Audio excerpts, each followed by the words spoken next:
भाजप आमदार सुरेश धस यांनी केज पोलीस स्टेशनमध्ये जाऊन पोलीस निरीक्षकांसोबत चर्चा केली। देशमुख कुटुंबियांची भेट घेतल्यावर ते पोलीस स्टेशनमध्ये दाखल झाले। दरम्यान यावेळी त्यांनी केज पोलीस स्टेशनमधून थेट पोलीस अधीक्षक नवनीत कौर यांना फोन लावला। जे आरोपींच्या समर्थनाचे स्टेटस ठेवत आहेत त्यांच्यावर कारवाई केली पाहिजे अशा सूचना धस यांनी पोलीस अधीक्षकांना दिल्या आहेत। महाजन आणि पाटील हे 100% तपास केल्याच्या नंतर हे दोन्ही अधिकारी हे सहआरोपी होण्याच्या बेतात आहेत, सहआरोपी होतील आणि यांना सहआरोपी करावं अशी मसाजोगकरांची, नुसत्या मसाजोगकरांची नाही, तमाम केज तालुक्यातल्या सगळ्या लोकांची ही मागणी आहे, इच्छा आहे। आता 307च्या फरार आरोपी बरोबर जर पोलीस स्टेशन मधले लोक गप्पा मारित असतील तर मग यांच्याबद्दल काय होणार आहे? हा कृष्णा आंधळे अजूनही सापडायला तयार नाही। हा 307 मध्ये ऑलरेडी फरार आहे आणि फरार असताना केजच्या पोलिसांबरोबर चहा पाणी पिताना दिसलेला आहे। मग ज्या अर्थी महाजन आणि पाटलाचं हे कृत्य आहे। दोन मागण्याच्या बाबतीमध्ये ऑलरेडी निर्णय होत आलेला आहे। एक म्हणजे माननीय उज्ज्वल निकम साहेब यांची नियुक्ती ही लवकरात लवकर व्हावी।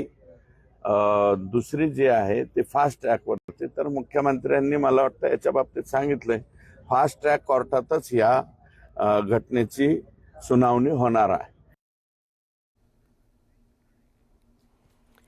पुढची बातमी बघूया। भाजप आमदार सुरेश धस यांनी मसाजोग गावात जाऊन संतोष देशमुखांच्या कुटुंबियांची भेट घेतली। यावेळी त्यांनी देशमुख कुटुंबासह मसाजोगच्या ग्रामस्थांशी संवाद साधला। दरम्यान संतोष देशमुख हत्या प्रकरणातील आरोपींना जेलमध्ये VIP ट्रीटमेंट दिली जात असल्याचा आरोप सुरेश धसांनी केला।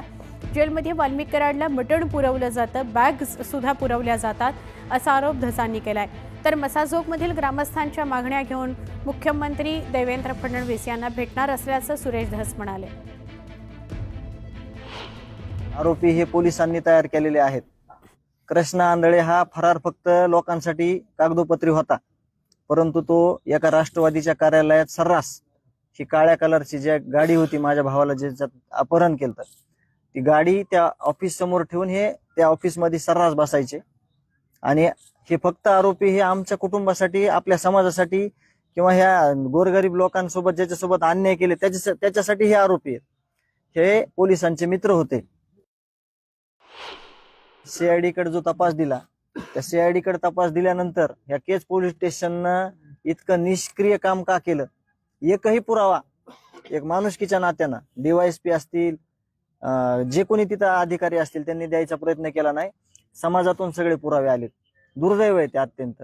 जर समाजानं काही पुरावे दिले नाही तर आरोपी निर्दोष सुटण्यासाठी ह्यांची मदत दिसत होती।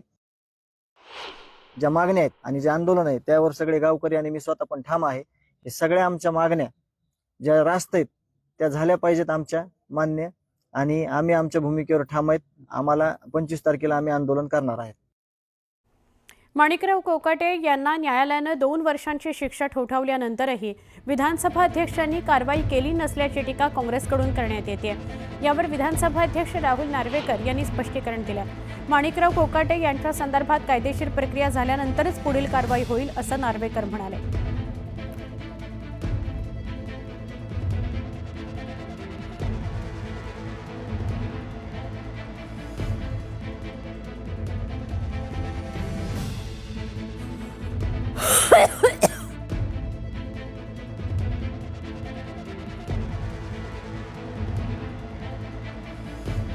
केंद्रीय गृहमंत्री अमित शहा यांच्या उपस्थितीत पश्चिम विभागाच्या गृह खात्याची बैठक सुरू आहे। या बैठकीला 3 राज्याचे मुख्यमंत्री उपस्थित आहेत। महाराष्ट्राचे मुख्यमंत्री देवेंद्र फडणवीस आणि दोन्ही उपमुख्यमंत्री उपस्थित आहेत। यासह गोवा राज्याचे मुख्यमंत्री प्रमोद सावंत आणि गुजरातचे मुख्यमंत्री भूपेंद्र पटेल यांची देखील उपस्थिती अमित शहा यांच्या अध्यक्षतेखाली गृह विभागाच्या सुरू असलेल्या बैठकीला आहे। प्रमोद सावंत आणि भूपेंद्र पटेलही या बैठकीला उपस्थित आहेत।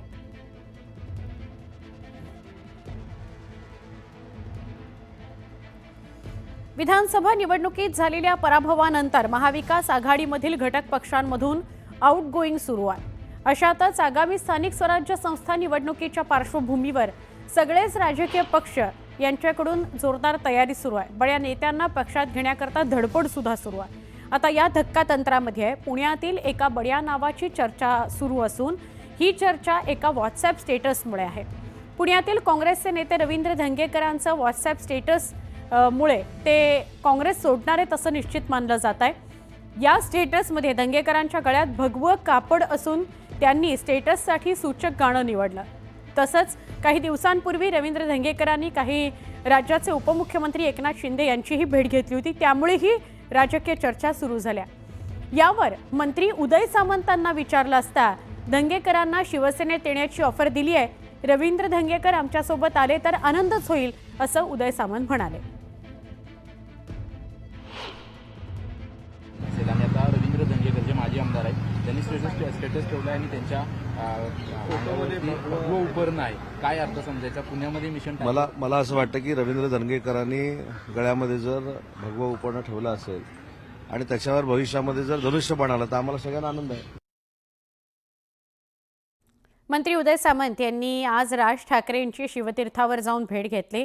दादरच्या त्यांच्या शिवतीर्थ या निवासस्थानी मंत्री उदय सामंत गेले होते आणि त्यांनी राज ठाकरेंची भेट घेतली. सकाळीच ही भेट झालेली आहे. मराठी भाषा दिनानिमित्त आयोजित कार्यक्रमाचं निमंत्रण देण्याकरता उदय सामंत राज ठाकरेंच्या भेटीला गेले होते. त्यांनी वेळ मागून घेतली होती. त्यानंतर आज राज ठाकरेंना कार्यक्रमाचं निमंत्रण दिल्याचं उदय सामंत म्हणाले. यावेळी कोणतीही राजकीय चर्चा झाली नाही. साहित्य संमेलन असेल किंवा हा मराठी भाषा दिनाचा कार्यक्रम असेल त्याच्याविषयीची चर्चा झाली असं ते म्हणाले.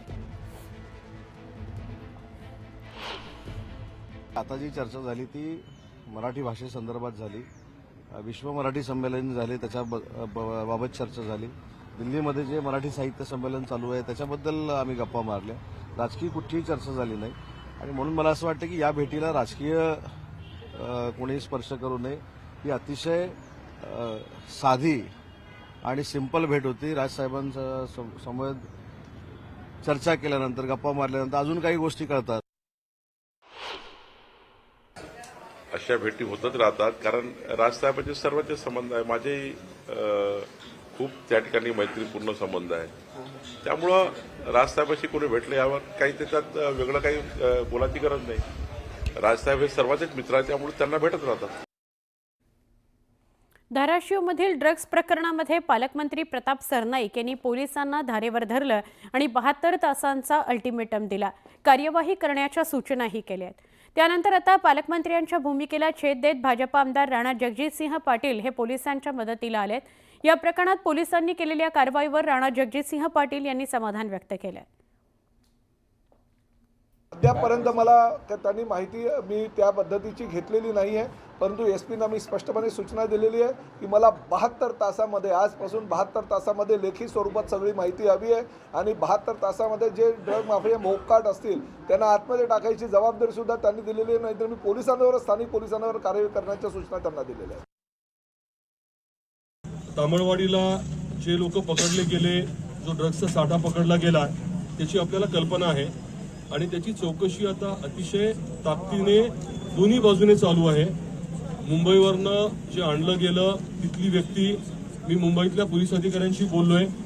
तिथला तपास त्या लोकांना शोधण्याचं देखील प्रक्रिया व्यवस्थित चालू आहे आणि तुळजापूर शहर या परिसरामध्ये देखील ज्या लोकांचा संपर्क संबंध आलाय त्याची पूर्ण माहिती घेणं चाललंय. मुख्यमंत्री माझी लाडकी बहीण योजना अंतर्गत अकोल्यात महिला आणि बालविकास विभाग ॲक्शन मोडवर आलाय. लाभार्थी महिलांच्या याद्यांची महिला बालविकास विभागामार्फत छाननी सुरू करण्यात आली आहे. यामध्ये किती लाडक्या बहिणींकडे ट्रॅक्टर वगळता इतर 4 चाकी वाहनं आहेत या संदर्भात तपासणी करण्यात येते. राज्य शासनामार्फत राबवण्यात येत असलेल्या लाडकी बहीण योजनेत पात्र लाभार्थी महिलांच्या खात्यात दरमहा 1,500 रुपये जमा करण्यात येतात. शासनाच्या आदेशानुसार योजनेअंतर्गत जिल्ह्यातील महिला लाभार्थी याद्यांची छाननी जिल्हा महिला बालविकास विभागामार्फत अंगणवाडी सेविका गेल्या आठवड्याभरापासून करत आहेत. जालन्यात